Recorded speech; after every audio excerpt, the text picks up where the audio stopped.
What's up, everyone? Thanks for joining me here on Feature Junkie. My name's Ed, and today we're going to be talking about the new movie Renfield, directed by Chris McKay, starring Nicholas Hoult, Nicolas Cage, and Awkwafina.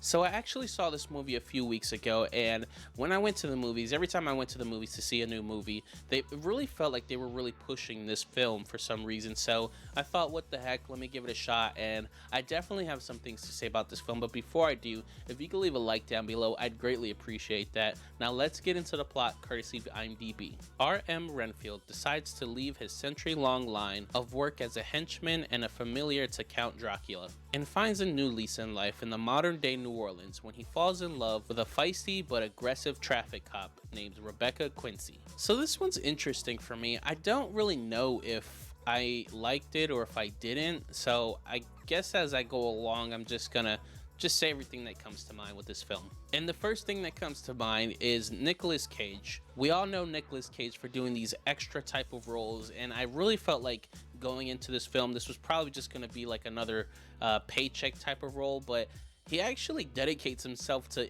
being in this Dracula role. Like, he is all in with this character, and it really looks like he had a lot of fun doing it with the accent and all the choreographed scenes and stuff like that. It was a nice surprise for me to see. And Nicholas Hoult, for me, he kind of has been like one of these unsung heroes where you see him in a lot of projects, but he's always like the background character, and I really feel like his star is starting to shine, and I think he does a tremendous job in this film. I think in this film what you're looking for is those gory type of kills, and they definitely give you those things. I think for me though, there was definitely kind of a lack of a sophisticated plot line, and towards the end they had a lot of things going on at once, and it really felt a little messy and jumbled together. But I did enjoy some of the kills that they were doing. This is a horror comedy, and I would say this is definitely more comedy than horror, and I think even when you hear the story and the plot line of this movie, you can kind of already tell that it doesn't really take itself too serious. It's just a really campy movie, and as R-rated films go, this is probably like the most family friendly R-rated film that you can see, even though that doesn't make any sense at all. But I don't know, I'm kind of torn on this film. It kind of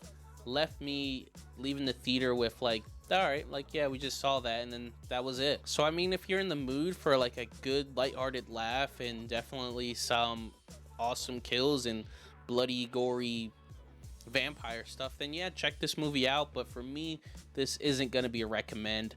But I want to hear what you guys have to say about this film. If you liked it, if you didn't, whatever those thoughts are, leave them in the comments down below. And if you haven't already, please like this video, subscribe, hit the notification icon down below so you know when I'm going live or dropping new content. And I want to thank you guys so much for joining me here today on Feature Junkie.